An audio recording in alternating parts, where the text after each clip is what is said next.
1596ರಲ್ಲಿ ರಾಘವೇಂದ್ರ ಸ್ವಾಮಿಗಳ ಜನನವಾಗುತ್ತೆ.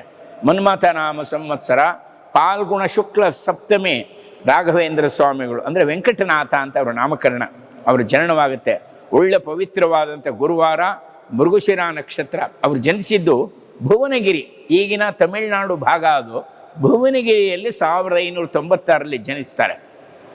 1621ರಲ್ಲಿ ದುರ್ಮತಿ ನಾಮ ಸಂವತ್ಸರದಲ್ಲಿ ಸನ್ಯಾಸತ್ವ ಸ್ವೀಕಾರ ಮಾಡ್ತಾರೆ. ಆಗ ಅವರಿಗೆ 26 ವಯಸ್ಸು. ಅವರ ಮೂಲ ನಾಮ ವೆಂಕಟನಾಥ, ತಂದೆ ತಾಯಿ ಇಟ್ಟಿದ್ದು ವೆಂಕಟನಾಥ. ಯಾಕೆಂದರೆ ಶ್ರೀನಿವಾಸನ ವರಪ್ರಸಾದದಿಂದ ಜನಿಸ್ತಾರೆ. ಶ್ರೀನಿವಾಸನ ಹೆಸರನ್ನು ವೆಂಕಟನಾಥ ಅಂತ ಇವರಿಗೆ ಇಡ್ತಾರೆ.